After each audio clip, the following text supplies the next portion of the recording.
Ladies, gentlemen, and friends beyond said binary, welcome to the Discourse for today, December 8th, 2023. I'm your host, Tristan. Hello, hello, hello, hello. Hope everyone's having a great time. Gosh, it's been a bit. Hello, my name's Tristan. I'm the host of the YouTube channel Step Back at stepbackhistory.com. I am also the co-host of the podcast It's Probably Not Aliens at probsnotaliens.com. I stream Fridays at noon. And if you want to support my work, you can do so by signing up for Nebula at nebula.tv/stepback. If you want to do something more direct, you can go to patreon.com/stepbackhistory, or super chats are always welcome, but of course not necessary. I'm Tristan. These are my Tyranids. Isn't that fucking cool? I had a friend who gave me these, I think for Christmas or just randomly. I think he had, he bought this, or he gave these to me, and they sat in my desk for like a year, and I had never put them together because I have zero free time. But I finally had the free time to do it last night. And so I made them. So I guess what I learned is that, and I didn't know this, but it makes sense given everything I know about the fan base, which has lots of very problematic things about them. But apparently, in Warhammer 40K, apparently it's a lot cheaper to play as Xenos than anything else, because what they do is that they often, when they're starting like a new edition or something, they release like, you know, 2-player starter packs that come with like a group of like one faction and a group of another faction. And because basically everybody plays, like, everybody is so into the fucking Nazi Marines or whatever they're called, the Nazis, the Nazi faction. If you play as any of the aliens, people will buy those 2-player packs and then basically try to recoup their costs by selling the aliens. And so if you are a Tyranids fan, you can just pick up the, like, you know, second market, like, you know, Xenos. And so I don't even play Warhammer. I don't have much of an interest in it, but I like the Tyranids because they're really cool looking. And so my friend, I guess, got the 2-player pack, and he gave me his Tyranids, and they're just, you know, little guys. You can't really see them too well here, but they're just like little guys for decoration. Because, you know, I don't have the money to play the Nazi miniature game, nor do I want to really interact with all of the Nazis who are playing Space Marines. But I am happy to just enjoy the fact that I can get cheap Tyranids. So that's my thing.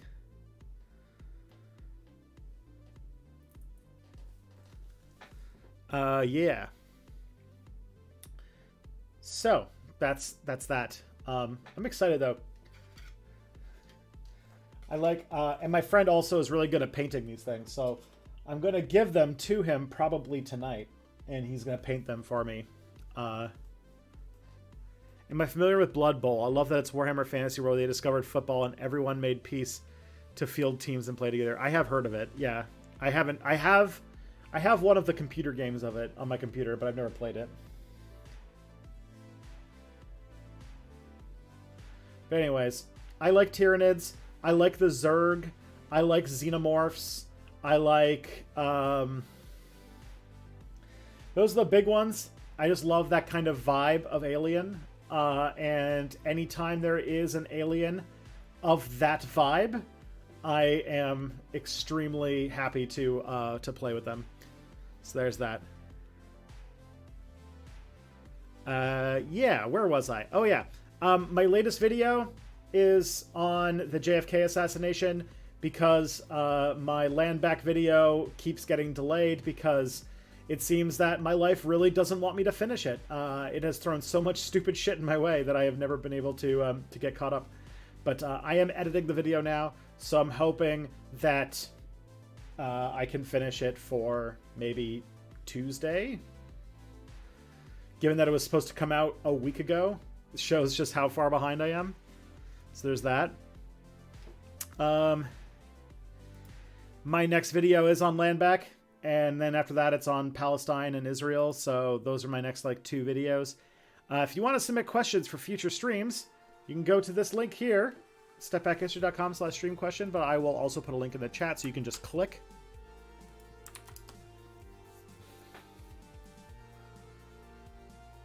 And so there's that. And of course, if there's anybody who it's their first time watching, please say hello in the chat. We have a really great chat community, always have, and it's great to have you join in and chew on stuff with me. And yeah.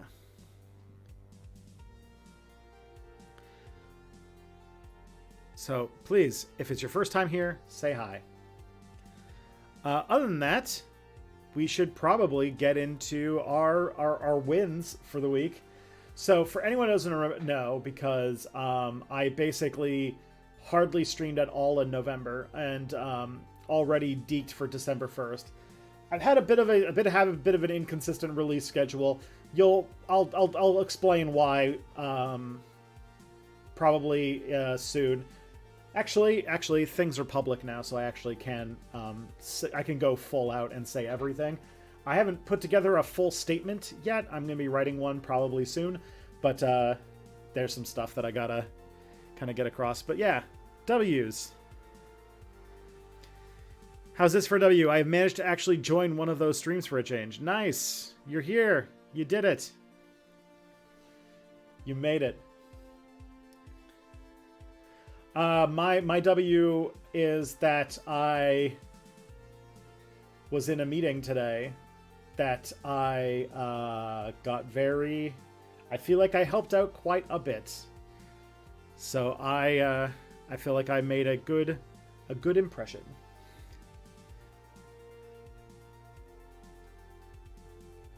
Your last video on the Kennedy and the Cold War conspiracy explains why boomers are all about them. Yeah. That was my whole plan for the Kennedy video, is that I knew that I wasn't going to be able to make like the sort of 8-hour documentary that goes over every single claim that every single person has made about it over the last 60 years.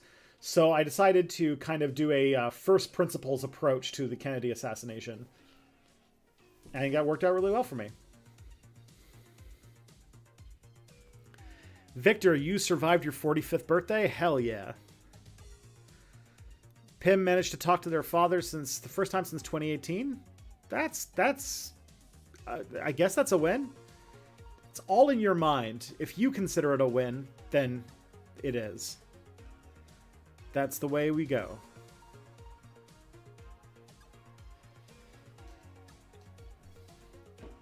That's how I feel about it. First day on Ritalin, it feels amazing. That is awesome, Hydra Centipedes. Great feeling. The first time when you... I remember when I first got on Vyvanse. The first time I got given a Vyvanse prescription. I remember everybody, the doctor, my wife, were all like, now, take it easy. Like, take one, and you might not expect that much of a difference. Things might not change as much as you think. So, you know, like, it might take a while. You might not even notice anything. I took one, and it, like, completely changed my life, like, overnight. Or, within, like, half an hour, I was, like, in a way better place than I'd ever been. And, yeah. It's wonderful.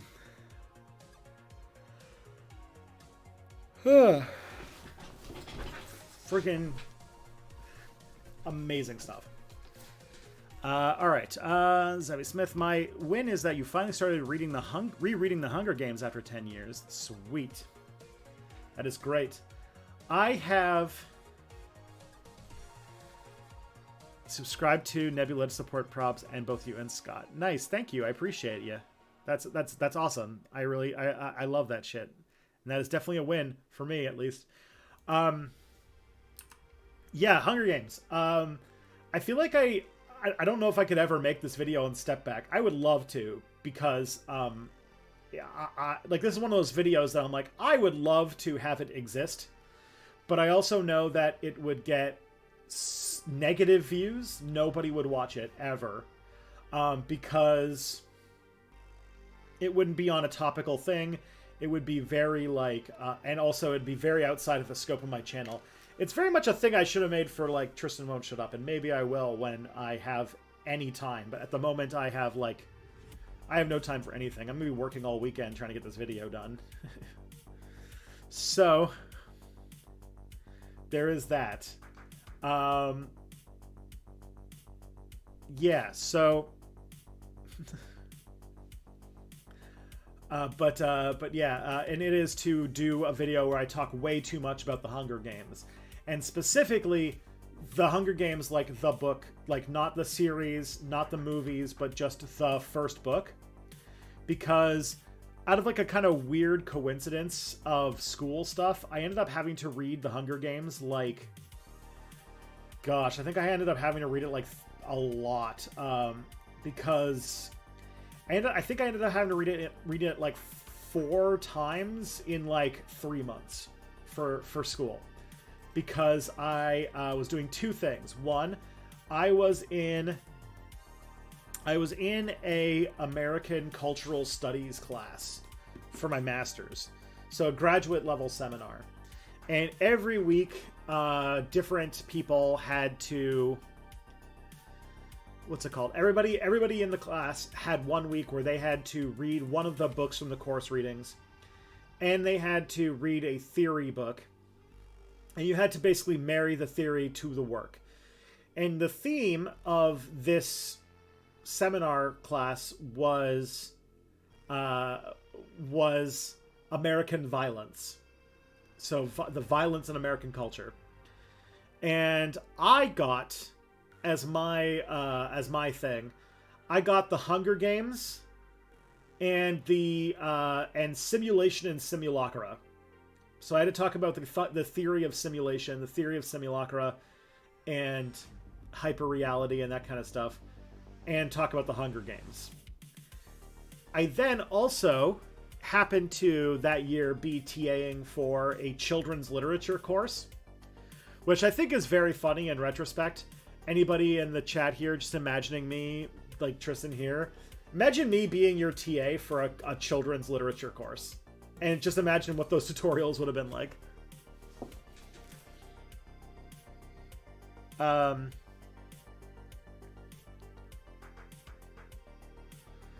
But we didn't get a choice over the thing. We had, like there were certain weeks that were signed up with specific texts that we had to choose. And I chose the Hunger Games because I like dystopian fiction and such. But because of that, I had to not only do, like, an intense graduate level reading of the Hunger Games book and, like, intensely study it and apply, like, real theory to it, but then I had to teach the book to my class. Hey, when they don't give you a choice? What do you mean they don't give you a choice? They had, like, a list of topics, like a list of books that you could sign up for, and I signed up for the Hunger Games. I chose the Hunger Games out of the weeks of the thing. So there's that. There was some choice. Let's see.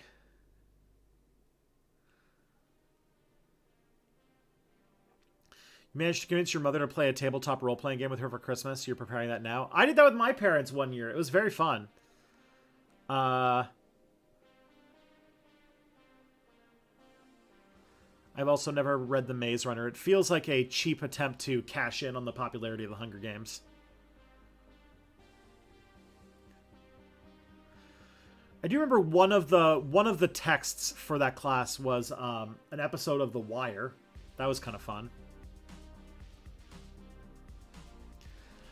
Your W this week is that you're going to finish up a home upgrade project tomorrow. Rebuilt a wall and added insulation. Replaced the dismantled, added in-bay shelf for DVDs. Nice. It's pretty solid. Your win is that you got most of the Christmas decoration done. That is nice. That's pretty great. Oh, yeah. Is the elephant in the room the freaking H-Bomber Guy video? Yeah, there were several Hunger Games clones when it first came out. That is true. But yeah, so all this is to say is that I have been sitting in my hole, or I have been sitting on possibly wanting to make a video called, like, the one where Tristan talks way too much about the Hunger Games. Because there's a lot of really cool stuff in that book.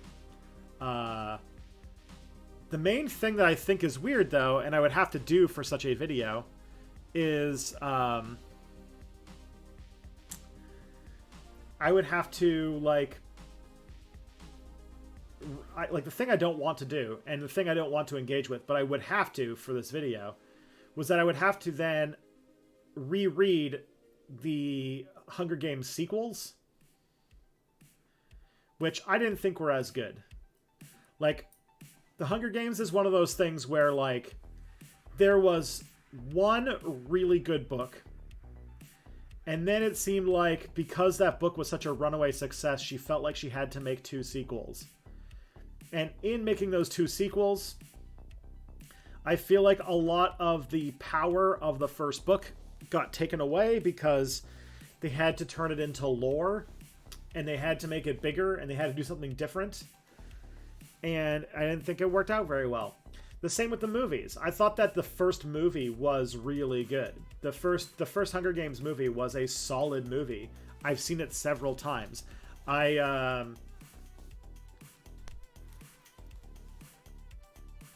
think it does something very well for the book. Like, I think that the book, it takes the book and does something suitably different, and makes it interesting in some really cool ways.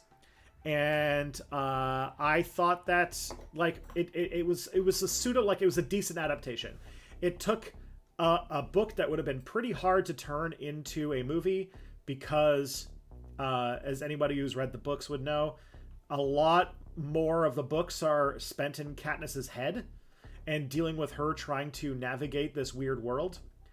And because the movie couldn't do that, it didn't, like, try to and fail, and it really, like, lean more into the world building and all that kind of stuff in a way that I thought was a good way. If you needed to adapt a book that was way more in the heads of a person, and do more, and also because, you know, the sequels were already out by that point, so they had to establish all of that, then I thought that was solid. But yeah, the sequel movies, even the fact that the sequels have one of the 2 actors that I will watch anything that they are in because they are 2 of my favorite actors. And I know that the second and third Hunger Games movies have one of those 2 actors in them. They still were not great. I don't know. And then they did the Harry Potter 2-part final thing, which also didn't really work because what's it called? Mockingjay is not, there's not enough content to Mockingjay to make 2 movies out of, but they did it anyway.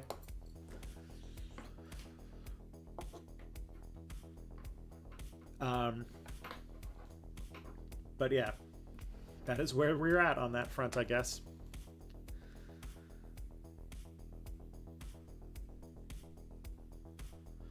I still haven't seen the last 2 Harry Potter movies ever. I didn't even read the books. Or there was, obviously I'm a millennial, so I did read all of the books. I got into them when I was in 8th grade, which was around the time the 4th book had come out. And I got really into the books for, like, you know, the release of book 5 and 6. And then I fell off of it really hard after that. And just I didn't get to reading the Deathly Hallows until, like, years later. And I eventually did, but I didn't really like it very much. And also, the movies I just never watched. Like, I ended up, like, I thought that they.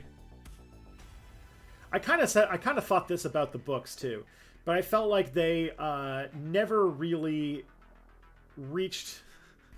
This is a very spicy take of mine, but I thought that the books were never really that amazing after the second one, like, and also I think that's more true of the movies than the books. Like, I thought that Harry Potter was better when it was. I really don't like talking about Harry Potter too much in public because J.K. Rowling's a fucking demon, but like, the second movie, like, I liked the vibe of the first two movies with, like, Chris Columbus and like Chris Columbus directing and having that sort of like that, because Chris Columbus is the guy who directed like Home Alone, so it had a bit of that Home Alone vibe to it. And then it just, like, I argue that Harry Potter specifically was one of those series where the more it tried to take itself seriously, the worse it got. And it was best when it was just having fun and being goofy with its setting. And the first two books and the first two movies are like the peak of that. And then after that, they start trying to get really dramatic and dark. And, like, unfortunately, the setting is itself ridiculous. And so it doesn't really help.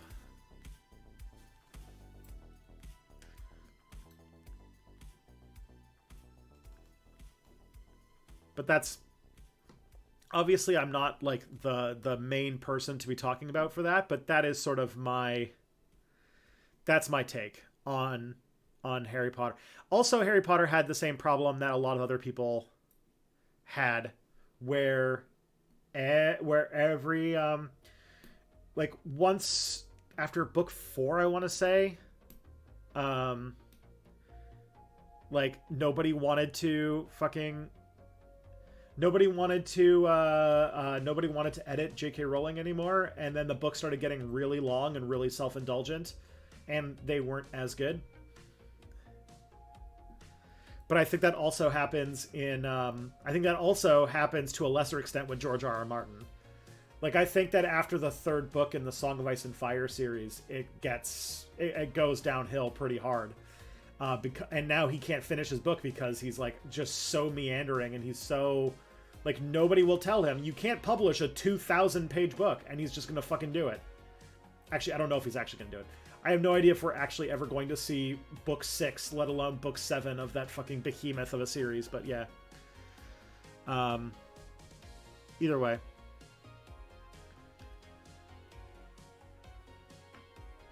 Let's see. And so that's like the other bits. I just want to get a quick thing. I know you want me to talk about the big topic of the week, but yeah. All right. So I read a lot of books, so this is book talk. Right now, I just finished rereading the Parable of the Sower.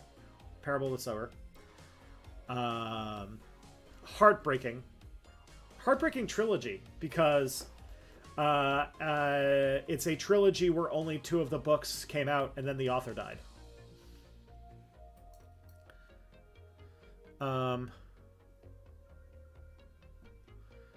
Anyways, next is do you have any more wins before we have to talk about the freaking thing that everyone's been talking about for the last few days? About plagiarism. Someone give me some wins.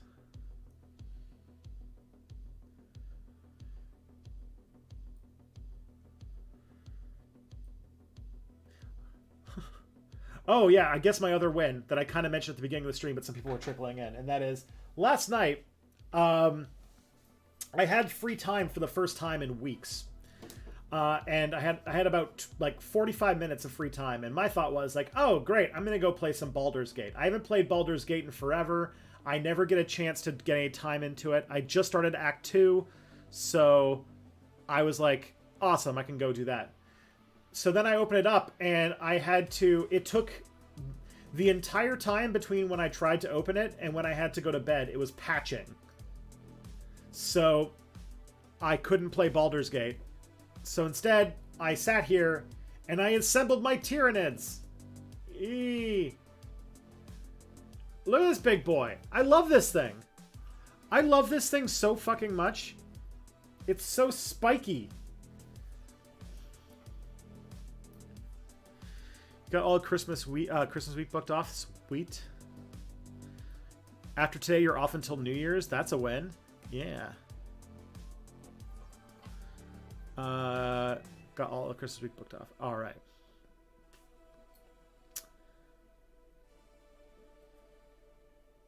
I no longer engage with Harry Potter because it gives legitimacy to J.K. Rowling. That's a smart thing. I haven't really either since then. You dropped out of 40k fandom because you're a dyed-in-the-wood chaos player. I don't know anything about the games, honestly. You run Tyranids. I'm more of a Dark Angels fan myself. I don't play Warhammer 40k because I don't have money. To play Warhammer 40k, you have to have a lot of something called money. Something that Tristan... Okay. So...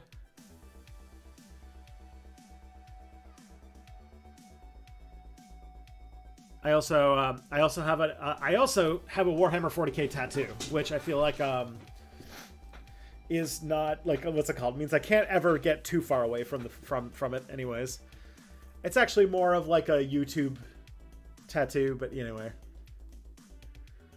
if you know, you know. If there's some old hat listeners to the stream, you might remember my tattoo.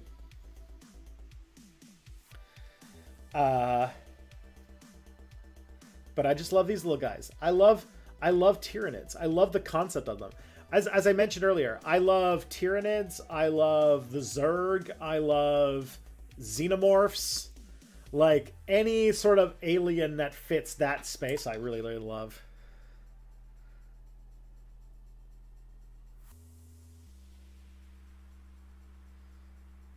All right. So... the main thing is this is now, I can, as of yesterday, I can actually publicly talk about this. So, yeah. Starting after this next video comes out, I'll get into the take in a second, but I do need to, there's a little thing called RPG. It's less money with little figurines. Yeah. I play a lot of TTRPGs. Have we done wins yet? If you have more wins, please give them. But, this is a thing for me. Okay. So,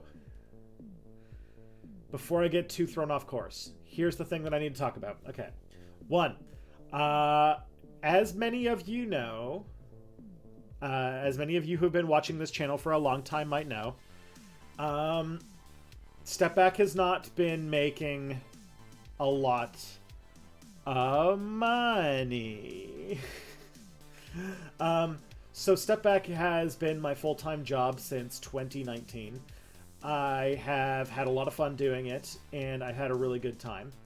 And I had a really decent place where I was in a modest but stable condition before everything sort of started tripling in price. I had a toddler, or I had a kid, and everything kind of went nuts. And then things got really solidified when earlier this week my wife got laid off from her work. So, basically, starting in 2024, Step Back is going to have to take a little bit of a step back in my life. And I'm going to have to move it into a part-time gig, because I basically can't afford to keep doing it as a full-time job. It just doesn't pay enough anymore. So I need to I'm still going to make videos. I'm not going to stop making videos. I'm trying to see if I can move to a 5-week release schedule, but I am going to, I basically have already started, and I'm going to need to find at least a part-time job to make ends meet. Otherwise, I'm going to end up homeless at some point. So I need to get on that. So that is sort of like after this video comes out in a few days, I'm going to then probably like move my efforts into working on becoming like getting myself a regular ass job. And I'm if anyone is if anyone needs a smartass on their team, I'm getting into it. But I'm trying to take a look into getting into things like project management, but also, you know, content creation, social media managing, that kind of thing. And so I've already started like applying for jobs. I've, you know, talked to some career counselor type folks, and I'm already in the process of doing this. This was kind of a thing I was already thinking about doing because, again, Step Back has been not making a whole lot of money for a long time, and I have been, you know, basically just falling more and more into debt for about the last year or so.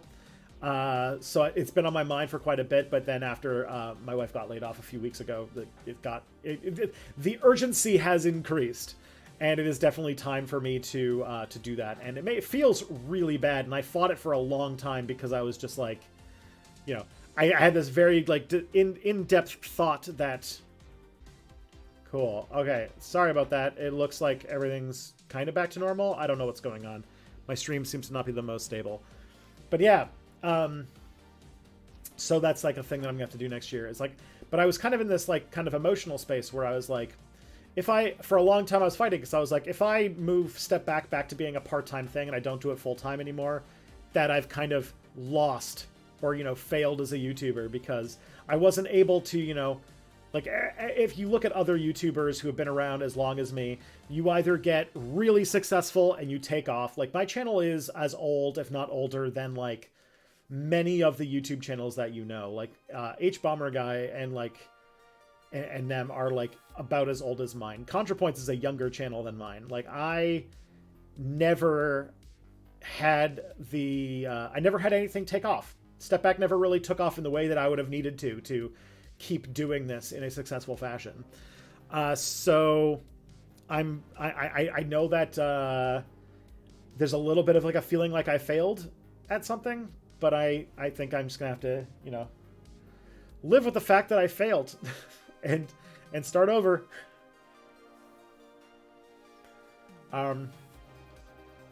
So that's a thing that I have to deal with. Anyways.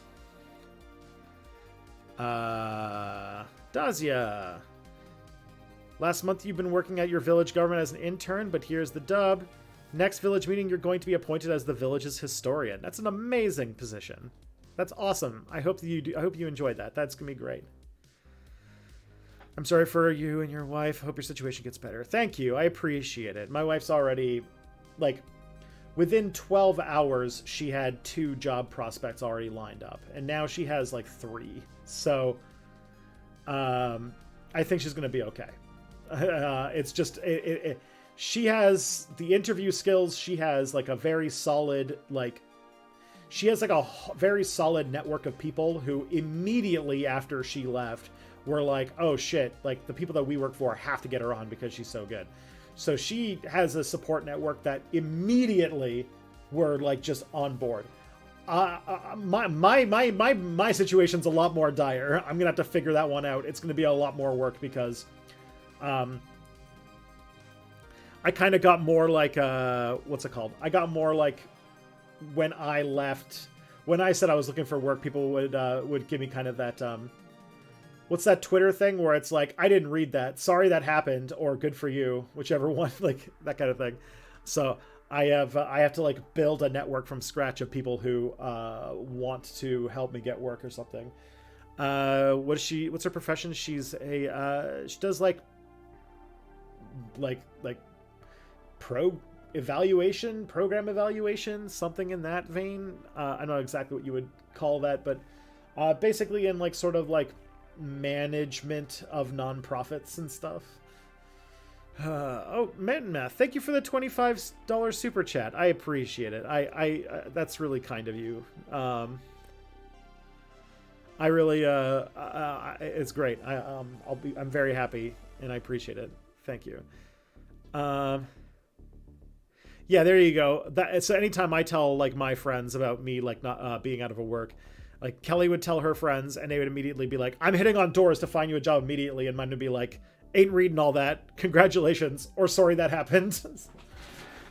Because she has like a like, you know, very long career track record of being successful at work, and I posted shit on the internet for 8 years, and I have to find some way to convince people that that's a real job. So, you know, different challenges.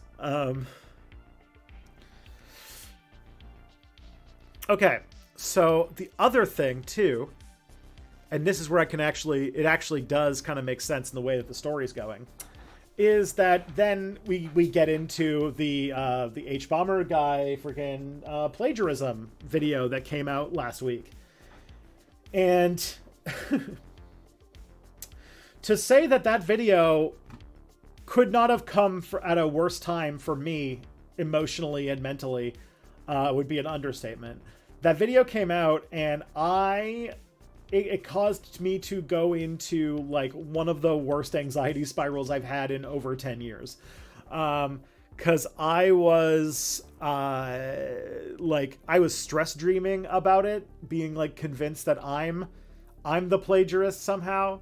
But also just like it called to task lots of YouTubers who are all just like I feel like every video essayist I know is like having some sort of like anxiety crisis because of that video in some capacity. And yeah, so, and that came out also as I was like, oh, like I'm, you know, leaving YouTube, or I'm like not leaving YouTube, but I'm like stopping being a full-time YouTuber. And I'm just like, so like that happened at the exact time, and I'm like, oh shit, I'm gonna like have to announce that I'm like kind of dropping out of being a full-time YouTuber right at the time that every like this whole plagiarism thing's going on, and people are gonna think that I'm like some kind of bad, I'm like, you know, James Somerton Jr. or something. And so I was really like kind of like confused about that, or really like sort of anxious about that. And so that is like, yeah, that was tough, and all kind of hit together. So that, yeah, everyone's feeling really on edge in my space, and myself included.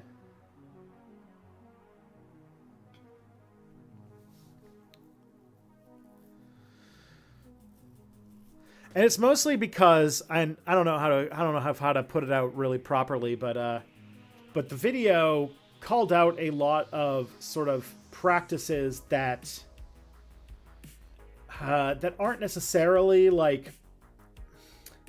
There was a few things. Okay, so if I want to like have some more like takes, like positions and like things that I actually have to comment on the video, it's a good video. And it highlights a lot of like these like really, really bad actors who have been doing some pretty skeezy stuff. Things I would have appreciated that I think would have improved the video and taken a more human angle to the whole thing. One is that I think it would have benefited from a bit of a discussion about the economics that pushes people to do things like these. Like, I think that if you look at people like what the hell's her name? The Illuminati person, or if you look at like James Somerton seems to be like his own thing altogether. But like there is very much an economic angle to like you need to make more videos faster and longer. And a lot of people have had to, you know, stretch themselves, and that involves, you know, things that like cutting corners that maybe we shouldn't have been to keep the release schedule up. And there was a little bit of like, not like, what's it called? Harry is a friend of mine, and I love the guy to death.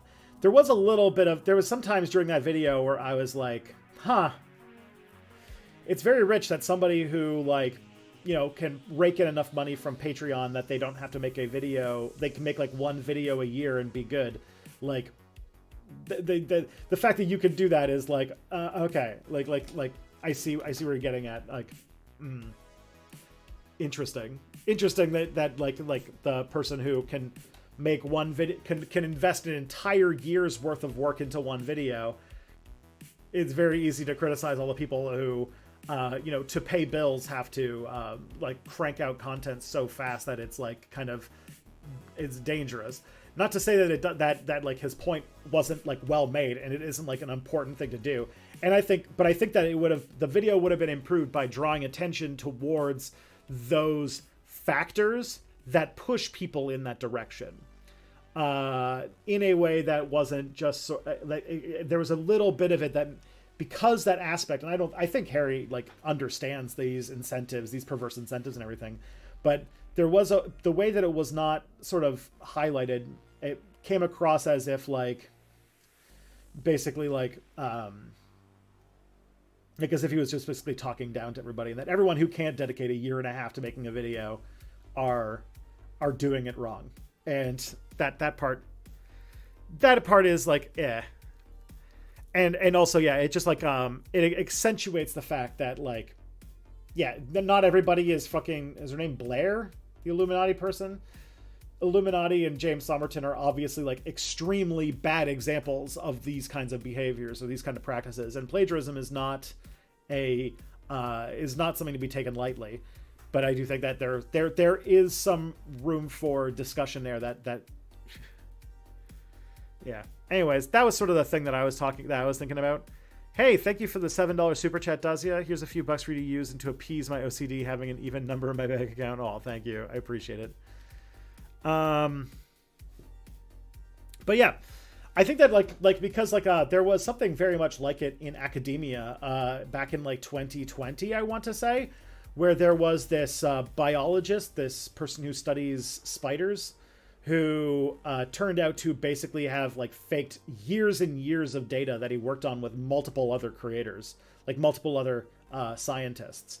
And as they unearthed how deep his like fake data went, he ended up having to, like, he had basically everything that was ever published with his name on it had to be at the very least investigated and had to either be like rewritten or retracted or all sorts of stuff like that.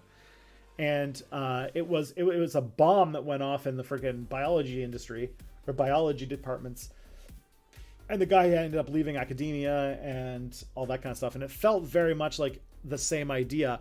But there was, when that happened, there was a lot more discussion about like why does somebody do something like this? And the answer was like, well, academia is an industry where people are forced to keep publishing constantly, and also everything they publish has to have like interesting or novel conclusions, because it doesn't make for very good journal articles to write an article where you say that nothing interesting happened. I did an experiment and nothing happened. And so and I think that there would be, I think that there's something, I think that there's something, there's an addendum to the H-Bomber Guy videos, like the ones, the secondary video too, that could have spoken more to that machine and had a little bit more of an empathetic view as to like how people go down that road. Unfortunately, he kind of just came to the conclusion that like people who do this just because they have some sort of like, you know, imposter syndrome or some sort of like feeling of worthlessness or something, and that's why they do it. And I don't know, I felt like there was definitely a key nuance that could have been added. Either way, that is one thing that I had about it.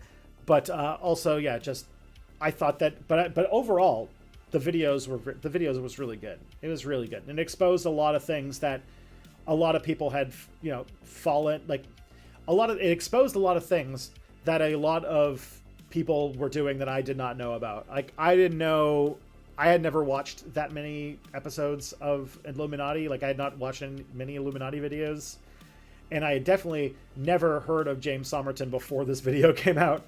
No, that's not true. I heard about James Somerton once because he made a big stink about not being let into Nebula, and that sort of that was the thing I knew about at a certain point. But I didn't really know the details of that either. I just remembered that name associated with that. Tarbucks, thank you for the $10. This is the second time I've ever sent a super chat. I can't think of anything more deserving. I appreciate it. Oh man, this is awesome. You guys are so kind. Amazing.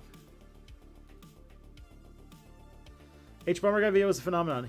Is phenomenal. He does great stuff. Yeah, his channel name is very apropos because every time he releases a video, it feels like a bomb goes off in the entire YouTube industry, and everybody watches it, and everybody has to talk about it, and it changes everything. Like, every time a new H Bomber Guy video comes out, I have to basically take off an entire day just to watch it, because I will not be able to continue existing until it is finished. So there is that. But yeah. So, but like, on a more like personal note, that came out, which I think made a lot, that video made a lot of YouTubers feel less confident in their research process and how they feel about the stuff they make. H Bomber Guy videos always make me feel like shit about the stuff I make, because I feel like I'm like, why am I even doing this when obviously the standard is to do something like that, and I could never hope to compete with a video like that. But then, like, this one specifically called out like a lot of practices in the YouTube, like a lot of things that, you know, come with the sort of grind of YouTube, that even if you're not, like, you know, if you're not perfectly spot on, you will, you know, anyways, even if it wasn't a thing, even if you weren't doing any of the things in the videos, it made you feel really self-conscious about your process.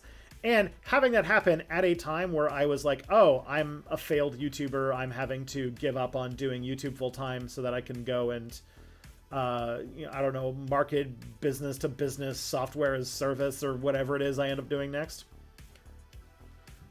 And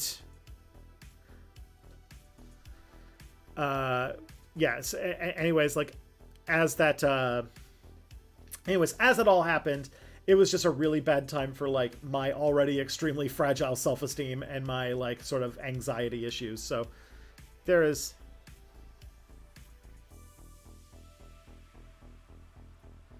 but that's where we're at. And I understand, like, none of it's logical. Like, I don't do any of the things that Blair White or James Somerton does, but being called out on, like, you know, on what sources you use, proper citation methods, and, like, all those kinds of things was like, yeah, I guess I don't do it as well as you do there, Harry. Why should I bother competing? Obviously, if you want to be a good YouTuber, you know, like, and so I just, like, I don't know. It was just tough, even if it wasn't logical. I just kind of got it was a bad. It was something. It was quite intense emotional thing to hit me at a very bad time. That's you know, no fault of Harry. Harry is a wonderful little guy. We've met several times. He's one of the nicest people I've ever met, and, like, one of those people who goes out of his way to make everybody feel included in whatever space he's in. And I have nothing against him. I have some, like, slight comments on the latest video, but it's still a really good video, and its point is very well made.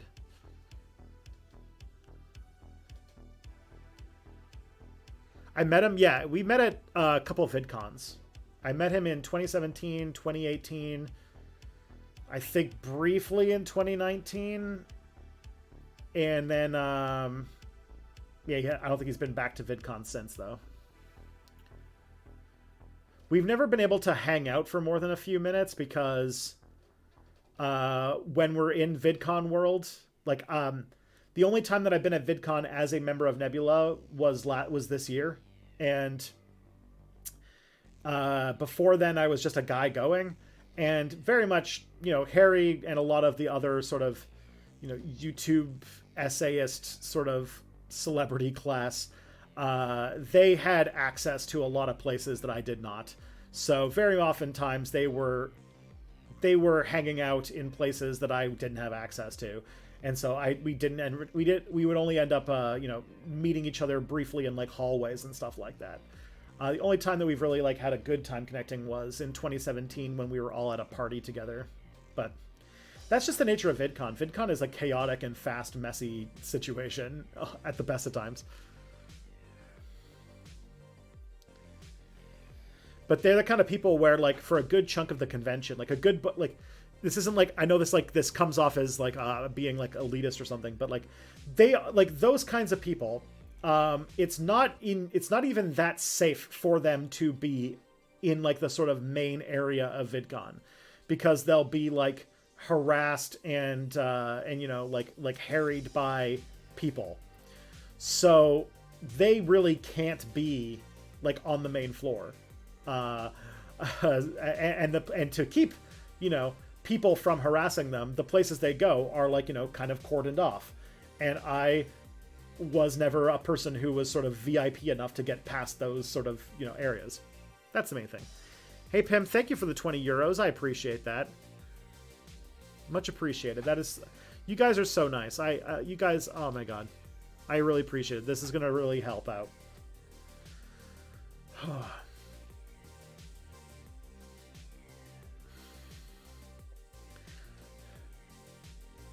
If he finds his way back to VidCon next year, we may run into each other. If I'm going to VidCon next year. I mean, I probably will. If anything, if I get a job, I'll have more money, so it'll be easier for me to go to VidCon. Like this year, I went to VidCon, and I probably shouldn't have, because it put me in so much debt that I was like, it took me like, I think like, it took me like nearly 6 months to pay it off. Because I basically, like, the trip to VidCon cost almost as much as like a month's income for me for like 1 week.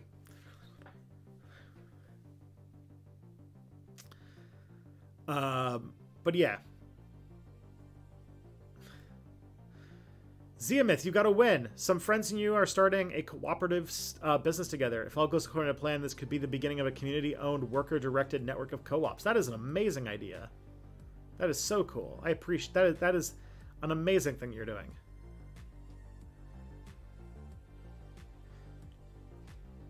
All right. Let's see. I missed on other people talking. As a filthy graduate student, I understand why people would feel pressured to fake data. I spent roughly 3 years to find out there was basically nothing to find. Yeah, that makes sense. Anyway, there's a profit motive that is an incentive to manipulate things to your own benefit. Yes, there is. I remember somebody in a Discord server mentioned some of the people where were doing the things that school taught us of only change a few words and somehow a whole text isn't plagiarism. Yeah, that is a problem. Is that there's a sort of a thing from like school aspect. The lack of null result in replication studies seriously harms scientific research. It does. I think it hurts all research.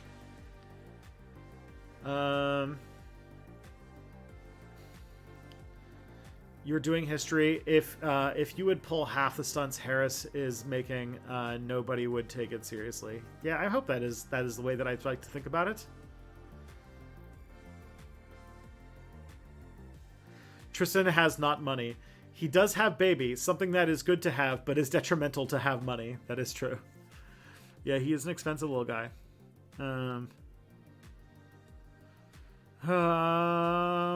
Let's see.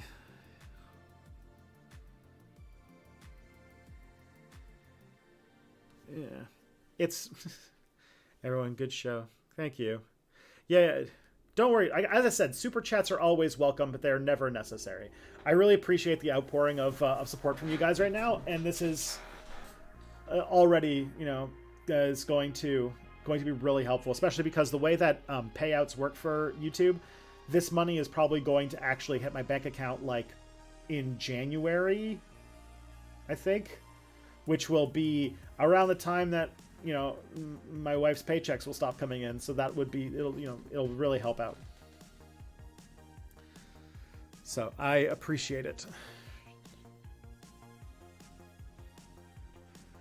Oh, all right. I do have some questions. I've got 2 questions. Now we do the 2 questions. All right. Here's a dumb question as a break from all the awful stuff going on. Is it inappropriate cultural appropriation for a Western dev to make a game about ninjas and stuff like that? My understanding is that Japanese people in Japan don't tend to mind this kind of thing, but Japanese Americans and Canadians may feel differently. I feel like it's not wrong to do that kind of stuff. It is wrong to do that kind of stuff without doing proper research and like respect for the culture that it comes from, which definitely happens a lot. But I don't like, maybe this is just like, maybe there's like a little bit of like, you know, ignorance or whatever, or privilege playing. But I think that if we are discouraged from making stuff that explores identities that are not your own, one, because of the way that our industries and our world privileges certain perspectives, it's going to keep a lot of things out. But also, it means that, like, you know, people aren't going to be encouraged to explore cultures that are not their own. And I would, now that is to say that it's very easy to do it badly, and that definitely effort should also go in the direction of making sure that more voices that can talk to their own experience get to make content about their own experiences. But I don't think that like if a Western game developer decided to make a game that had ninjas in it, I don't think that would be a problem, as long as they, you know, do their research and actually have the right like do it with like respect for the history and the role in society that it had.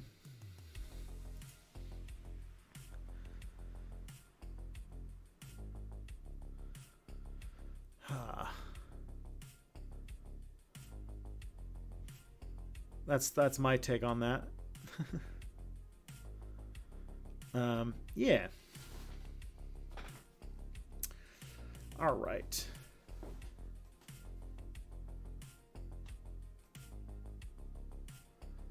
Obviously, if you are dealing... My take is that if you are making stuff and you are talking about people or places that you do not have personal connection to or experience with, that you should definitely tread carefully and know that you are... and try to be aware of your own ignorance. Because it's very easy to just try and appropriate the clothing of other cultures and not give it the proper respect and depth that it's due, and result in a lot of stereotypes and just bad representations of different groups that already deal with too much bullshit in day-to-day life anyway.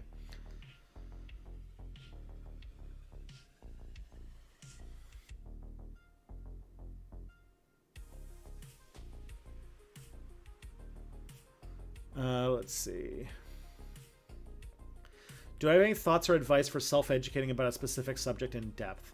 I'm looking for ideas that go a bit further than just reading a few books, but that doesn't have the financial or logistical hurdle of signing up for classes at a university or something. Okay, so it depends upon the kind of subject that you want to look into.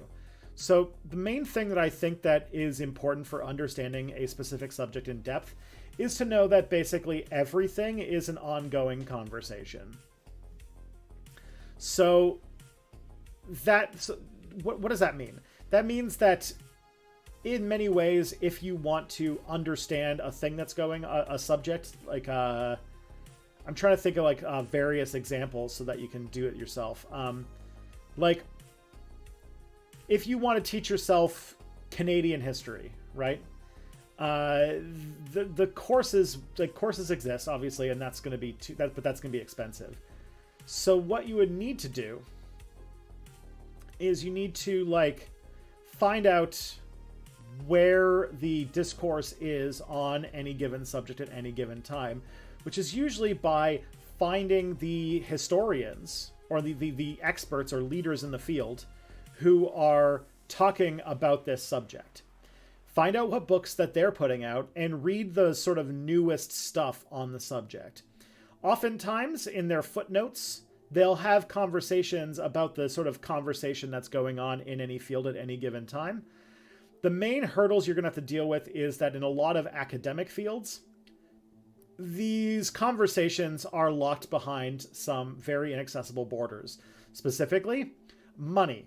A lot of, especially like scientific stuff, like the latest in scientific research and what's going on in a field, is locked in journal articles that you have to then buy and are hundreds of dollars each. But you can get for free if you're a university student, or if you know where to look. Wink. As far as like academic press books, those books tend to be very expensive. Like the best way to learn about Canadian history would probably be to buy a Canadian history textbook and read it. But Canadian history textbooks are hundreds of dollars. So instead, you're going to have to find books that are sort of in your price range and go for it that way. I hate to. My old advice used to always be, because of how well it's done, like going to a place like Wikipedia, and this is a part that I also had a little bit of a tiff with the H-Bomber Guy video. But going to Wikipedia and looking at what the major sources are and authors that are referenced in those articles is a pretty good way to see where, like, who are the major, or at least some of the major players in that discipline. Like, I kind of didn't like that it was that was talked down to, because first of all, as somebody, I did a part of my dissertation research on Wikipedia and the editor community, and the editors go to pretty long lengths to make sure that their articles are made with up-to-date and high-quality stuff that references the important works in the field. And it's a very good resource to find what the major works are in a field. Now, does that mean that you should just copy Wikipedia and then just cite the citations that they go with? No, that's not right. But it is a good place to get started, you know? And I thought that's an important aspect of that. Once you can kind of get the grasp of the conversation and you want to keep up to date with things, I'm typically a person who gets into looking up. I have lots of Google alerts. That's how I keep up to date with things that are going on.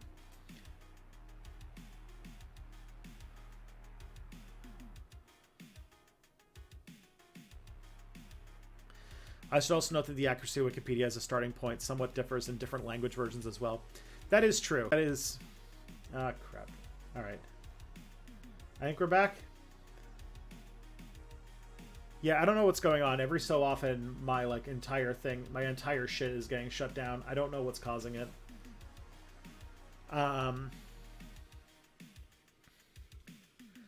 But yeah, to kind of continue on my point, depending on what I miss, is I also keep a pretty decent collection of Google alerts with different things that I'm interested in. It really depends on the subject, because there are some subjects where it's pretty tough to get good information, and you have to kind of, in those situations, then you have to be more into finding people to follow and people to keep up to date with. Like, for example, I have a pretty big interest in the sort of recent development of large language models and, different AI programs that are sort of on the horizon. But then again, so are a bunch of, grifters who are trying to cash in on people who are curious about these things and want to find ways to use them to do whatever. So I've had to, look for keywords that are not being used by people trying to sell their fucking prompt engineering courses or whatever, and are being used by AI researchers and journalists who know what they're talking about. And that has gotten me some places, and that's a good way to kind of get going.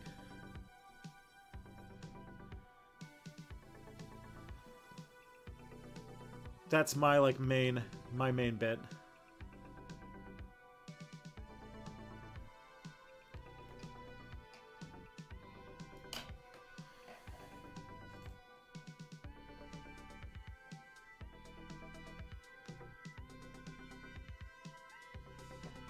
But that's yeah, that's kind of where I'm at on that. It's a bit of a journey. Research is knowing where the state of a field is a bit of a journey, and the people who are really like experts on a subject typically are like, because they're so in deep, they know who to look for, they know who to follow, they know the conversations going on, and it's difficult. And like I have had like I've known professors where like if they had to take a bit of time away from their discipline in order to do something and they're going back, they then have to find themselves reading like nearly 100 books to kind of get themselves back to the forefront of whatever's going on in their field. And that is kind of part of the sort of that's sort of the part of being an expert. That's why it's hard to be an expert on more than like a handful of things. You know?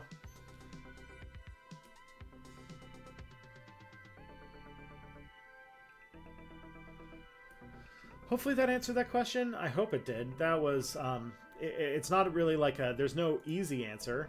But then again, if there was easy answers, the internet would be a very different place, I think.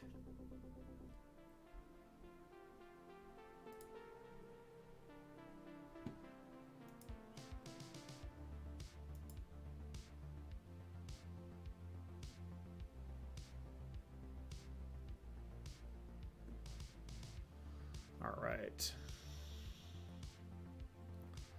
A podcaster I follow said his 10-year-old said he'd like to be a paleontologist when he grow up. He said a PhD in archaeology works under me at the real estate firm. So are you sure?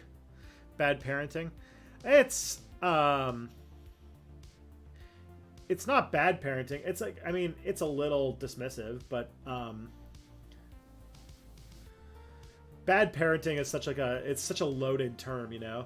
Parenting is such a complicated thing, and there's so much shit out there that's about like, you know, shaming other parents for not doing something or doing something or doing something different, and I don't like to enter into that space.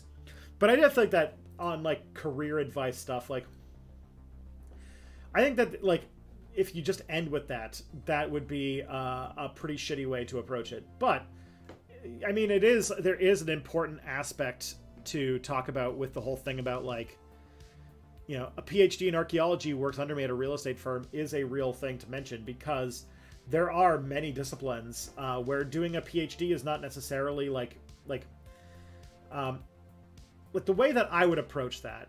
If my son told me at 10 years old that he wants to be an archaeologist, and I would say, okay, well, I will say this. If that is what you want to do, it is possible to do. It will be tough. Basically, if you want to be an archaeologist, you're going to have to go to school for a long time. You're going to have to invest a lot of your mental and emotional energy into one very specific subject. And if you are not extremely passionate about that one very small aspect of archaeology, it's going to be an absolute nightmare for you, because you are going to live answering this extremely small question forever. Then, once you answer it, you are going to then be not guaranteed to find work. You might end up teaching a whole lot and not being able to do any research as you bounce between several universities looking for an adjunct position. You might not have research that takes off and is not popular, and therefore you don't get faculty positions, and then you go nowhere. But what I would say is, like, that doesn't mean that you can't do it. It just means that if you want to do it, it's going to be really hard, and if you want to succeed at it, you're going to have to be one of the best in the world at something. And being the best in the world at something is obviously very tough. You have to throw your entire person into it. So, there you go. Oh my, do we have like an ancient aliens person in the chat? That's funny.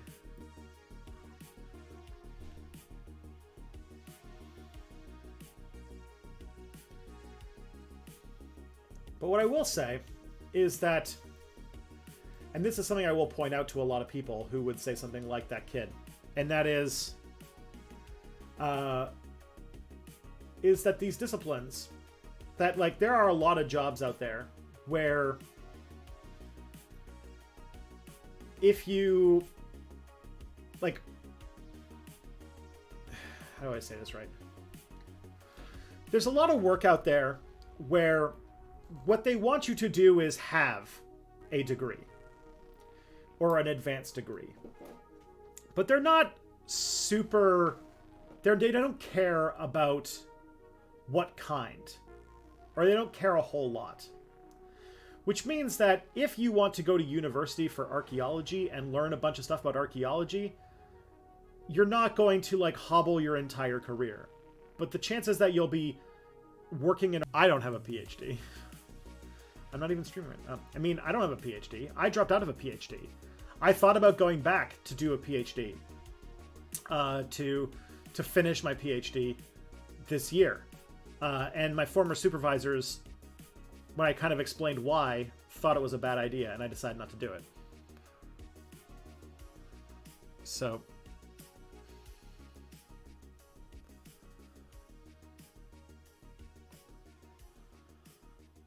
yeah.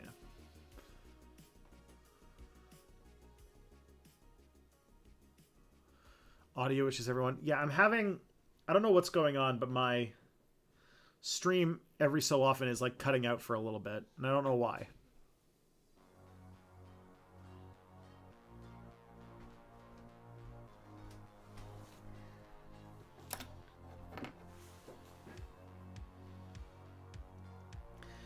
My mom actually does earn money from her degree, but she's an actual doctor. Yeah, there is the fact that like pretty much every like degree that actually like very directly leads to high-paying jobs are very expensive.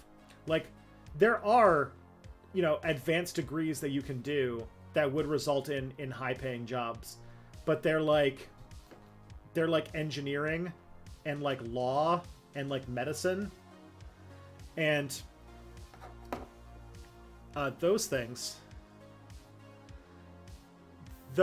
are a very different situation in general.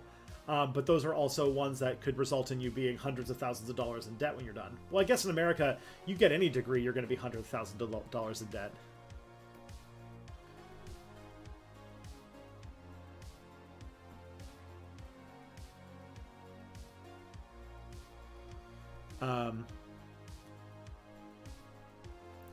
But anytime somebody's asking for career advice, the main thing I try to always find for people, and this is sort of the thing that I always try to explain, and hopefully it works, and that is, if you want to, in this world, have a successful career where you feel good about what you're doing, and it is also like something that is gainful employment, you really have to find the thing that... you have to find the thing that you love and are passionate about, but everyone else hates and are curious as to why you even like that thing. Like for me, part of my like, you know, pivot away from YouTubing for my future career has involved me having to find that answer. And I found that my answer to that is that one of the things I really like doing is making complex like project management systems and like, you know, checklists and regular systems to make sure that everything functions and hums well. That is my like, you know, that's the thing that I like doing. I like systems. I like organizing things. And that is a thing I like doing that other people would be like, why would you like, you know, trying to find ways to optimize every step of your video making checklist? Why do you like that almost as much as making videos? And that was like, okay, well, I guess there's my in, right, for how do you make good work, you know? But that's usually the way that I would, that's usually the place that I would start.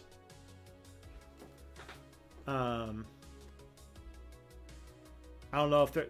literally nobody is asking for that advice, but that is sort of the thing that I always ask when people try to say, figure out what they want to do. Tristan, have you ever considered playing EVE Online? Don't tempt me, Frodo! Pim, have I considered playing EVE Online? Have I considered playing EVE Online? Pim, I want to play EVE Online so fucking bad it hurts.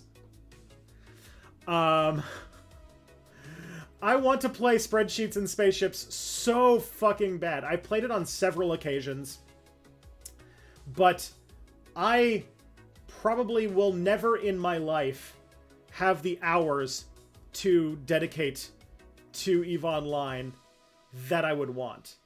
And every so often, CCP Games sends me a fucking email being like, hey, want to play some EVE Online? And I'm like, you know I do! Stop it! Stop it, EVE Online. I want to play you so bad. But I already have a full-time job and a half right now that pays me, like, you know, under minimum wage. I can't get another job that doesn't pay me anything.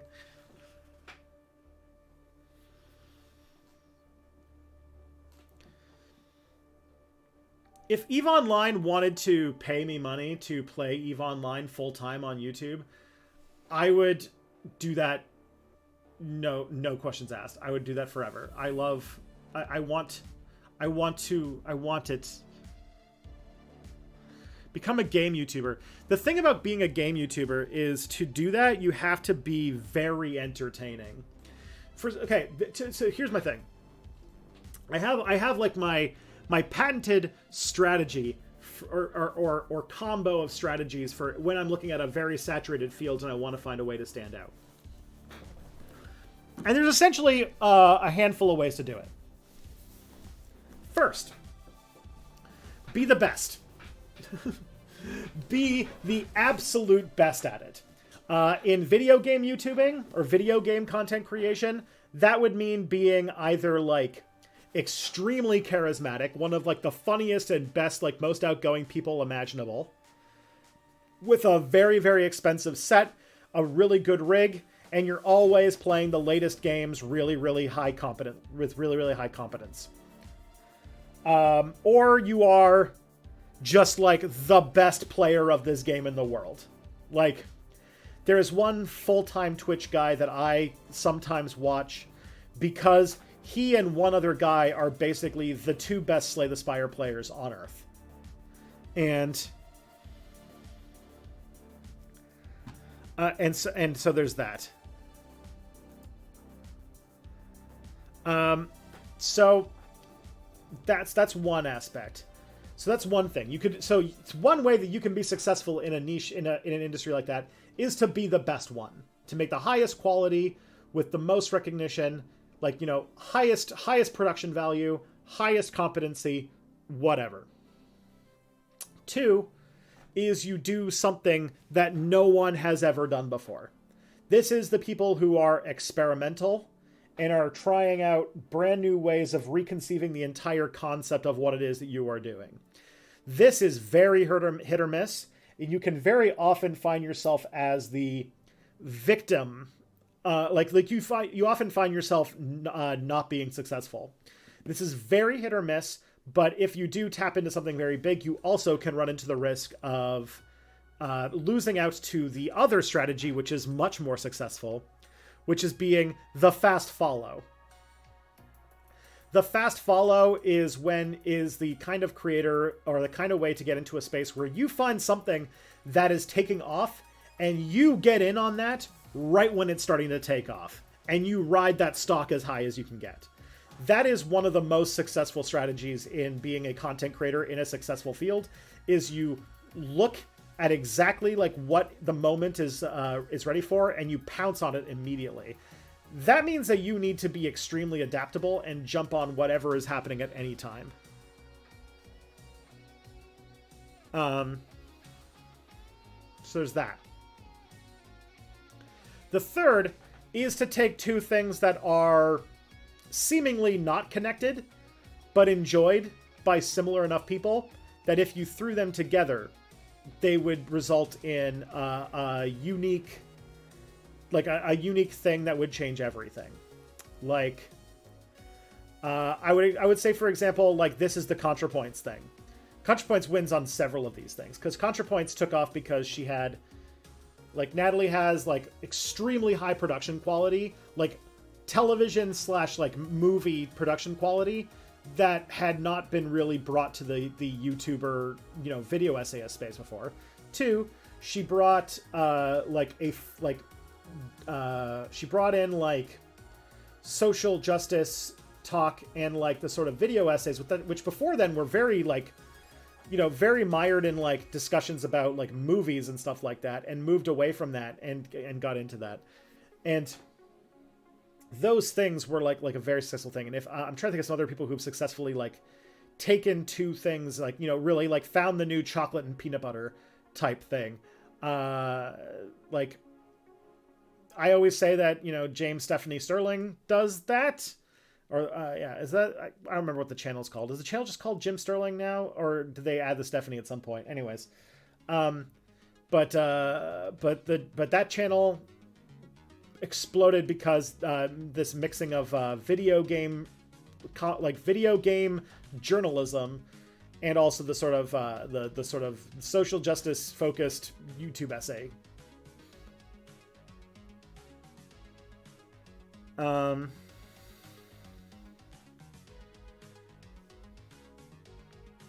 And so I might write down these strategies at some point as part of like a thing for myself, for my own work in the future. But that is a thing that is the list of things that are very good, are like ways to sort of break out, because a saturated media ecosystem or a saturated area of something means that you need to differentiate yourself. It's like an ecosystem where it's very competitive, and to compete, you have to find a way to change the entire way you're doing it.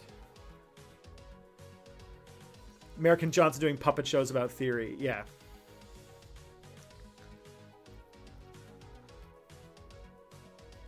Like when I got started on YouTube, I was successful because I was basically the only history YouTuber who wasn't doing like, you know, wars. That's obviously changed quite a bit since then, so I've had to differentiate myself several times. There's companies who will be like getting archaeologists to dig up a site before they build a McDonald's. Also, forensic archaeology is a thing that could cough residential school cough. Yeah.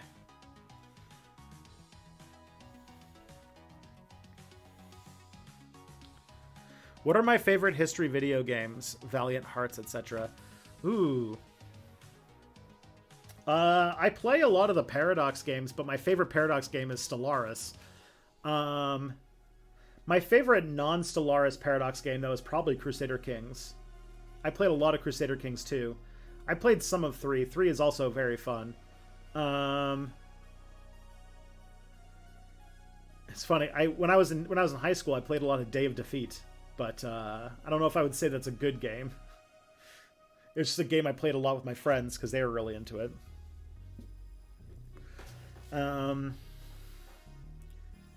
Gosh. I'm trying to think of some other video games that I like. Let's see. I'll just like here, my favorite video games on like a quick list of like all my favorite video games at the moment are I really like Baldur's Gate 3. Obviously, that's kind of like a game that I'll finish at some point and it'll move into the past, but I'm liking it a lot right now. Crusader Kings 3, RimWorld. I still fucking love RimWorld. I haven't played it in a long time, but RimWorld is very much my jam. Slay the Spire. I have put an absolutely obscene amount of hours into Slay the Spire. It is such a good game, and I play it so much, but it's also not a history game. Some other games that I've really enjoyed. I think I would like... I liked Hades a lot, but I haven't played it a bunch. But yeah. But yeah, those are like sort of my like my go-to faves for most of the time. Have I considered a video essay about maybe something game-related? Why certain game mechanics in Paradox games are popular, for example. Not you saying you should do it, just curious. If you like that idea, there's a YouTuber who is already doing that, and he's doing it very well, and I like him a lot. And it would be kind of me moving into his niche. But if you really if you want that kind of thing, you should be watching Rosencruz. Rosencruz is, I think that is his YouTube channel's name.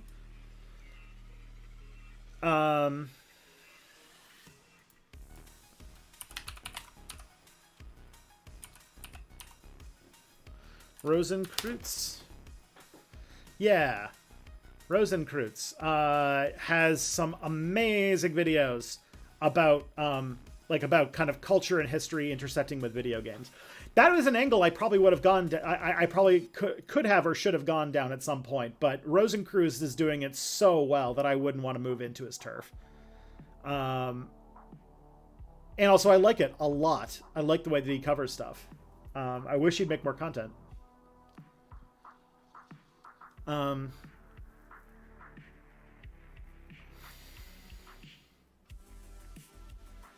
But he is the person who's made videos. Like, I'm just looking at a few of them here that I really liked. Like, Bannerlord had, like, looking at Bannerlord's world and looking at how its culture and history and stuff like that are, how they play with real history and what their kind of things are.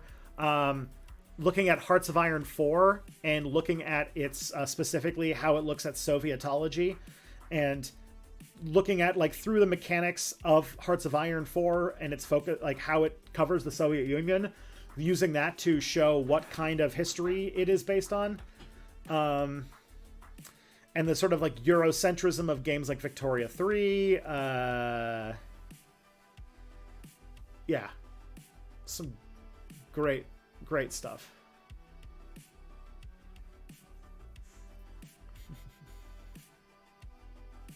I haven't seen the Age of Mythology video. That'd be pretty good. I remember playing a lot of Age of Mythology when I was a kid. I tried to find its soundtrack for my D&D games, because I have a D&D campaign right now that would benefit a lot from Age of Mythology, like from the music, because now I'm using a lot of, like, civilization themes. But I think I've talked about this game, this D&D game that I'm running. We're going to be ending it soon. We're going to be pausing it, but I think pausing it pretty much indefinitely because our group wants to go back to Blades in the Dark. But it was a campaign where what's it called? The D&D campaign that I'm running is about a group. The group are playing themselves roughly in the year 2012, and they are kind of put in this weird position where they exist between the real world and this other world, where all of the gods of dead religions have sort of sloughed their way over to this like mirror Earth that they made in order to preserve their followers and continue having their way of life, because basically, unbeknownst to the players, gods basically their entire existence is based on mortals' imaginations and belief in them. And the reason, but also the other reason, is that when Abrahamic, the power behind Christianity and Islam on Earth are actually, like, Lovecraftian aliens that I kind of modeled off of the Phyrexians and, like, the biblically accurate angels. And they are, like, extra-dimensional metaphysical beings that feed off of faith, and they basically started manipulating Earth to create all of these faiths, to create the sort of Christianity and Islam to feed faith energy to these these cosmic horror creatures. And furthermore, in the parallel dimension on Earth, there's also alien gods that have started showing up and doing stuff, including one that's sort of like another, like, Lovecraftian monster. And that is sort of the campaign setting. And they have to, so, like, in the real world, they have to deal with, like, how do we take down these, like, angel monster things that basically are feeding off of human faith. And in the other world, they have to deal with, like, this fucking, like, this god of parasites that I made up. And I thought it was a pretty cool concept. It's just, and like to the point where I almost want to write a setting about it if it wouldn't be, like, super fucking offensive. But the problem is that, like, I have people in my group who don't play a lot of really crunchy games, and we want to move to something that's a little bit more story focused. And Blades in the Dark is that. Maybe if we come back, we'll move to a system that is less crunchy. That might be the better option. But this is actually, it's also, the other problem with trying to make it into a real setting is that it is basically copied from a book series called Everworld, which I think was It was K.A. Applegate's post Animorphs series that had the exact same concept, except it didn't have the sort of Lovecraftian shit that I added myself. Because unknown to the players, and this is the sort of secret part that I think is really great and really solidifies the cosmic horror of that setting, is that the god that they're fighting in the parallel dimension, the sort of it's called the Snail King, and the Snail King is the god of parasites, and is like this alien god who has like these like alien followers, but also like infests mortal creatures and infests gods and stuff like that. But his whole thing is that he is trying to basically calm down the brains of the world because, as I established in the cosmology of this setting, faith and imagination and belief and emotion are the literal things that make the universe real. So gods exist because people made them up and believed in them enough. And that faith and emotion and creativity are like the real energy that like powers the universe.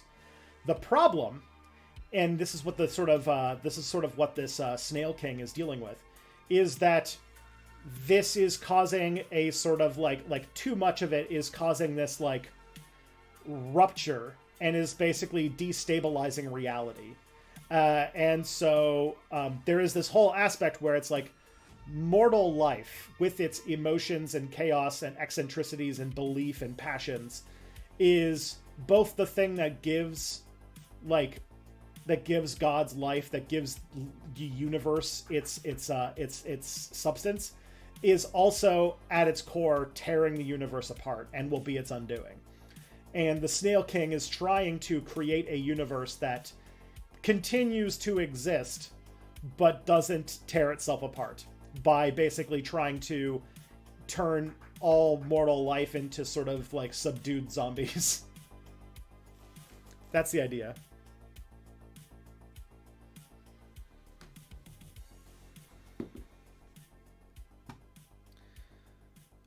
Let's see. With regards to video game mechanics and their implementation or implications, is it a problem that games like Civilization have the impression that progress is super linear? You go from hunter-gatherers to spaceships? Yeah, it is definitely a problem. I think people have talked about that several times, that technology does not work that way.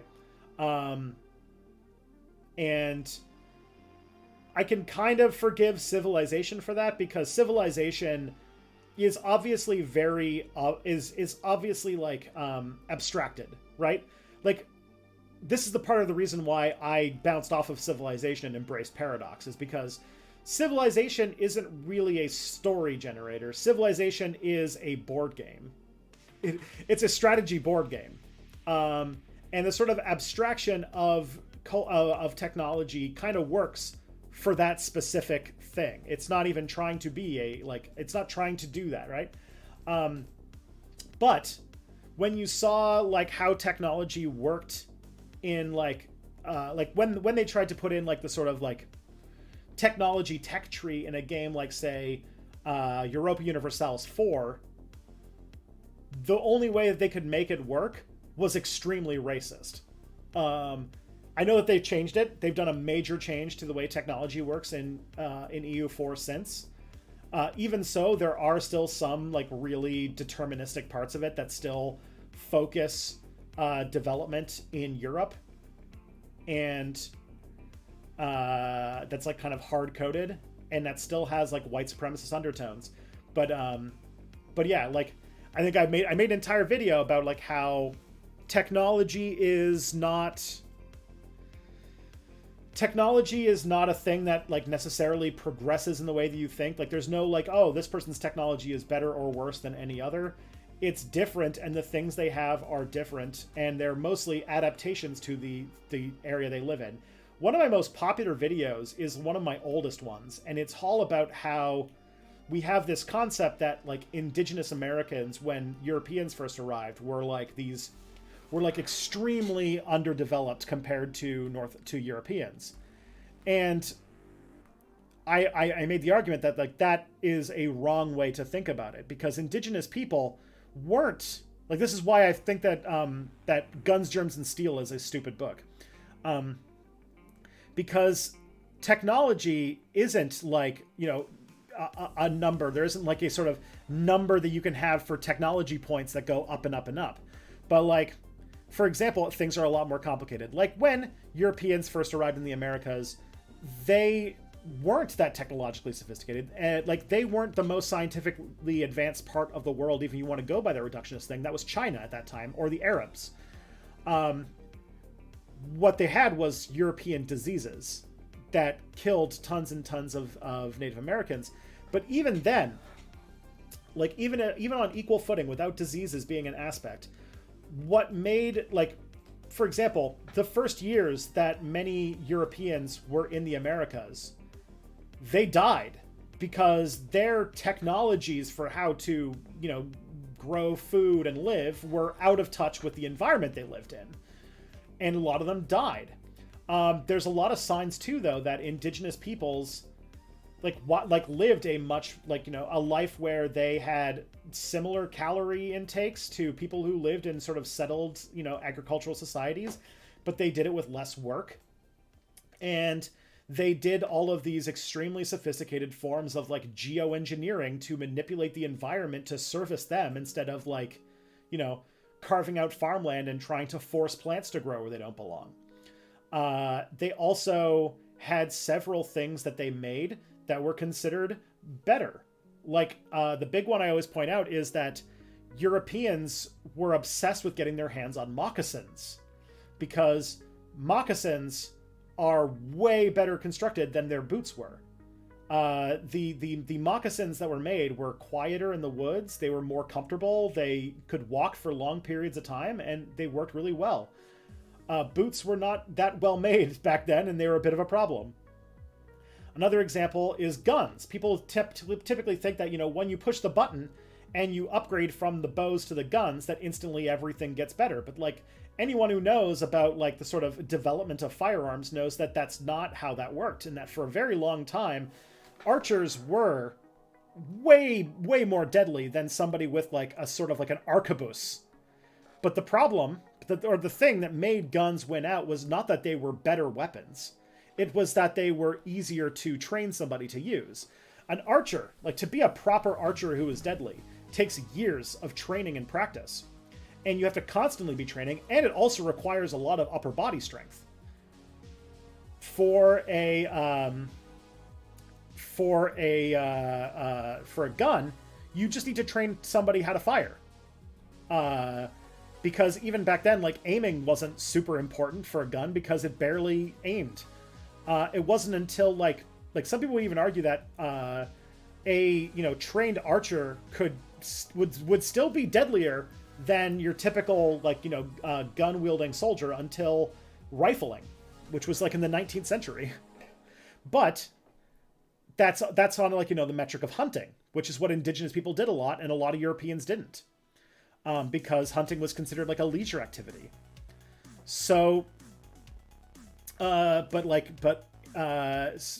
in warfare, where it's all about numbers and logistics and economics, guns make a lot more sense, because guns, you don't need to train people for years to be good at firing guns. And guns were specifically very strong against the sort of meta that had built up in European warfare, because European warfare had become about sieges and armor and fighting off those things. When guns circumvented the power of chainmail and plate, cannons basically broke the meta of sealing yourself up in castles, and the entire nature of warfare had to change. But indigenous people didn't have war in that same way. So their weaponry were evolved to be very sophisticated for hunting animals. And at that point in history, guns were a more a bow and arrow was a way better weapon for hunting animals than guns were. And that's a sort of thing that kind of keeps going.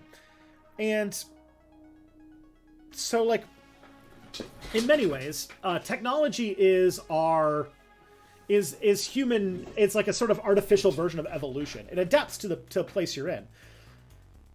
Furthermore, Europe started to develop a lot faster when it started being able to import resources from around the world.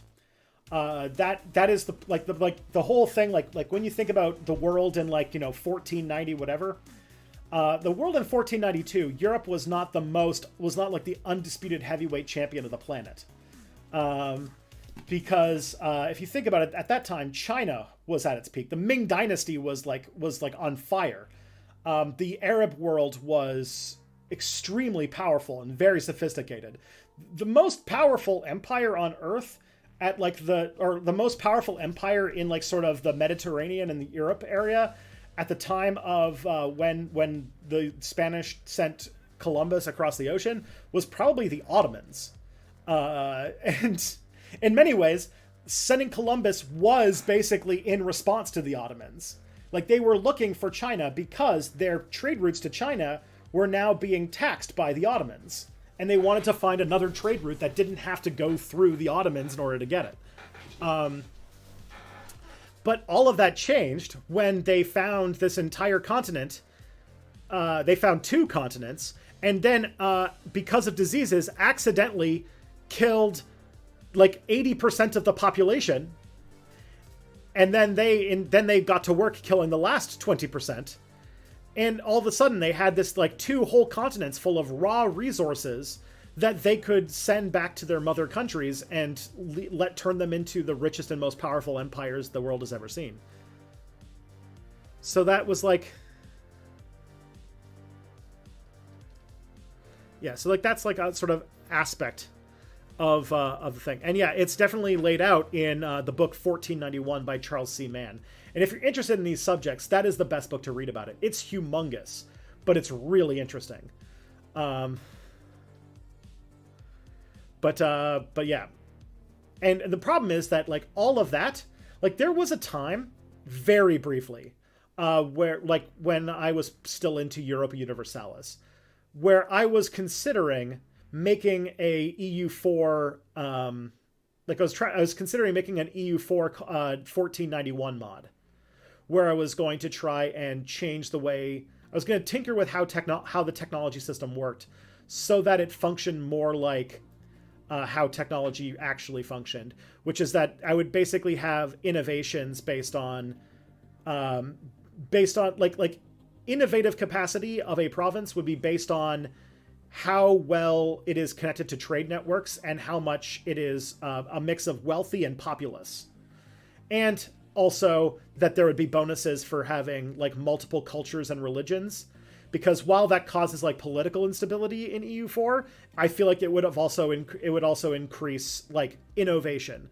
And those innovations all have a very small chance of producing these key inventions that could then lead to advancement in scientific advancement, key inventions that you need to do to kind of move to the next, because EU4, if I remember correctly, they have 3 branches of technology that kind of you just step by step increase, and it makes things more powerful. And I would have it that there would be key inventions that need to be made before you can move to those next levels, and that to find those you have to have the previous ones. And the things that would give you bonuses would be being in a connected trade network with people who are more advanced, or 2, having high amounts of religious, ethnic, diversity in your provinces, as well as lots of, as well as a lot of money and a lot of population. And those would be the places that would produce. Those would be the kind of things that would produce the technology. And that would basically be the aspect of it. And that, but if you were connected into a trade network with people who had more advanced technology, this process would be advanced very rapidly. And the other thing too is that advancing those technologies would also cost money, because it would be to me changing your military so that all of your soldiers have the most up-to-date guns isn't just about discovering it, but about actually paying to have all that stuff done. So in my mind, the idea was that technology would be making those leaps in technology would also be a thing that you would have to expend a lot of money in order to do as well. But that is that's basically was basically the idea I had about it. But I wanted to make sure that like those sorts of things would need to like for example, one of the things that could have been one of the key inventions would be like the printing press, which means that it would already exist in China, but China like that's I don't know. This was only like random sketches I have because I don't have the coding skills to make an EU4 mod, but that was sort of the thing that I was thinking of at the time. That was because in the original version of EU4, technology was awful. There were basically technology groups that were basically based around how not white you were. So if you were white, 100%, your technology advanced at 100% the right rate. If you were Eastern European, you'd be slightly slower. If you were Turkish, you'd be even slightly slower than that. If you were like Middle Eastern, even slower. And then when you got like the lowest they have was like Native Americans, where like they had like 1/1000th the technology progress of like Europeans. And the only way to fix these would be to westernize, which basically meant like going through a period of like instability and chaos while your country just became like white, basically. That would be another part that would be kind of interesting, is that there would be an interest that maybe technology in the mod could have progressed faster if stability was lower. Not negative, but like stability being at 0 was like the best place to be. Because if you were too stable, then things would be things would get kind of stagnant. But if you were too unstable, then your government can't even hold itself together. And so there's like if the closer you can keep yourself to the middle, to 0 stability, then things would go better. But I think they did do an overhaul on how tech works. I don't exactly know how it works anymore. I haven't played EU4 in years. I didn't really like it very much, to be honest, because, again, I think like a little bit like with Civilization, that it also leaned heavier on being a strategy board game rather than a history simulation. That's just my take on it. I haven't checked on it, but I know that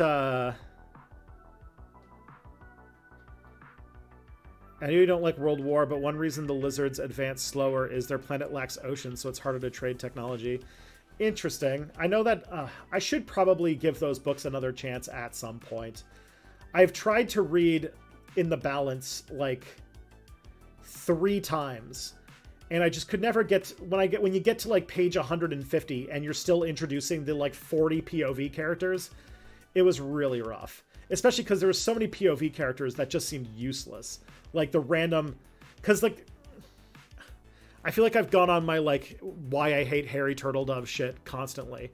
But my main thing about Harry Turtledove is that he's a guy who really likes making alternate history settings, and he doesn't seem to really much like writing stories. And so he very much, when he writes his novels end up being like these sort of paper thin plots that are more designed so that he can, tell his story. And I don't like that. Like, I think that like world building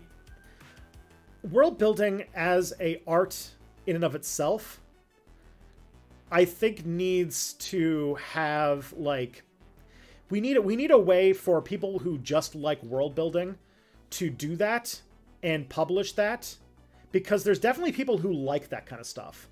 But there's not really like, unless you want to turn it into a novel or a RPG setting or something like that, there's not really a great way to do the sort of artistry of making a setting if you aren't interested in like also learning how to become a good author or a good game designer or something like that. And I would argue though that like if you do world building in say like if you're doing like an alternate history fiction thing, like if you're writing a novel, I think that it's important to get the novel part down before you work on the world building part, because the world building should accentuate the themes and ideas of the story rather than it be a thing that's like, just like, I want to tell this world and now I have to find a story to fit it. Like, I would argue that the best alternate history fiction ever made to this date, I will say it like straight up, the best one, there is no better one, is the Apple show, For All Mankind. which has very, very good world building and uses its world building as a thematic backdrop for the story it's trying to tell, which is about the universality of mankind and about how, the human race will benefit if we work together and overcome our differences and divisions. And For All Mankind is the best alternate history scenario that, it uses its alternate history scenario to tell those themes in a very provocative and compelling way.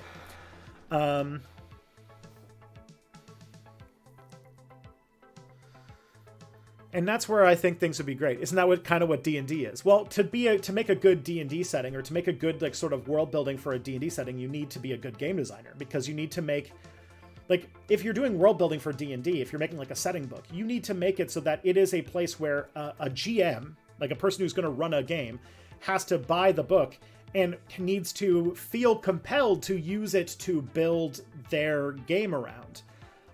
Which means that you're not so much, doing the world building for the artistry of the world building. You're doing the world building for building a setting that then an RPG GM will take and embrace and fall in love with and tell stories in. That is the trick of that. That's game design and storytelling and stuff like that. And that is, if you literally just want to build a world that is sophisticated and interconnected and all that kind of stuff, there's not really a strong way to do that in a way that makes people that you can sell. I guess the best example would be is that there's a lot of alternate history fans who use wikis, right? I think that if I remember correctly, it's been a long time since I've engaged with the alternate history community, but a lot of the times alternate histories are published as wikis. And that is a pretty good way, because it's a non-linear way to explore a world. But I imagine that there's not really a way for you to sell that as a product, really, is there?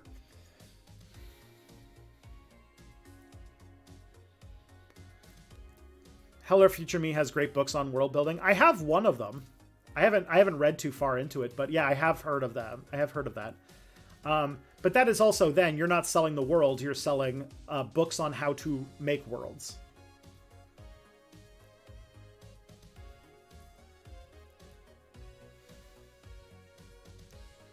Campfire is a great tool for world building. Yeah. I've heard of World Anvil. I haven't heard of Campfire.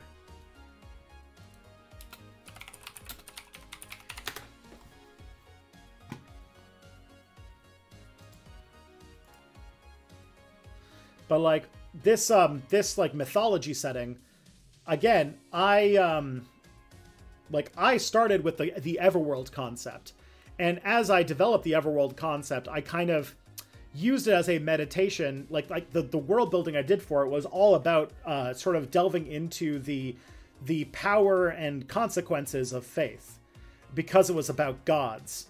And so how our relationship with our own mythology and the stories we tell about ourselves is the important part of things. And that is and then also turning that into a cosmic horror setting where I kind of have this concept that our passions, are things that make us human, are also the things that are tearing the universe, tearing our world apart. And so I kind of made that into the setting. And so that's why I kind of did it. And then also, yeah, it's that was kind of the thing that I used to build that. But yeah, it's the world that I felt I have built. I built a setting for my D&D games earlier that is very much just what if I took a high fantasy world and I treated it more like history than a fantasy novel. And I've gotten some interesting stuff out of that. But again, it's just because it's for my own personal consumption. It's not it's not publish worthy. My mythology world thing, I feel like I could publish it, but I also think that it would be a tough sell to put on bookshelves a campaign setting where the main conceit is that all two of the most popular religions on Earth are all fronts for aliens that feed off of people's energy. And also, there's a very easy misinterpretation of that can be interpreted as extremely anti-Semitic. So that's like, because it is kind of like, there's some like people who, like there's like a form of Nazism that tries to embrace like, paganism, because they would say that like, Christianity and Islam are too Jewish. And that's why, like, for the most part, these settings are not very well thought out, and I would have to like really change it for a public consumption, because the idea is that this game is just for my friends. So I don't have to think of the ramifications of some of these things, because it's just a group for some of my friends. So we're just goofing around, and they would know that like, oh, that I wouldn't mean that, obviously. So yeah.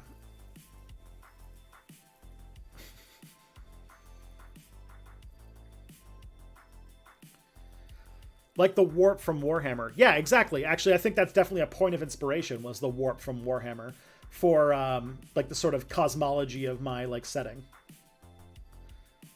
But that's the thing. Like, it's, for example, like it's as you would always is always quick to point out when we're talking about like, discourse and cancel culture stuff, is that like there are certain things, like there are certain jokes, there are certain things that might be funny, but you have to very much consider the context of where you say it.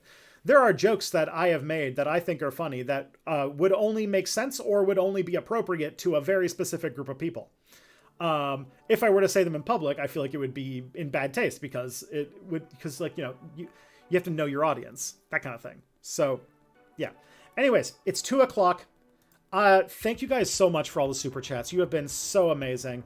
This has been a good stream. You guys are amazing. I hope that you guys have an amazing weekend.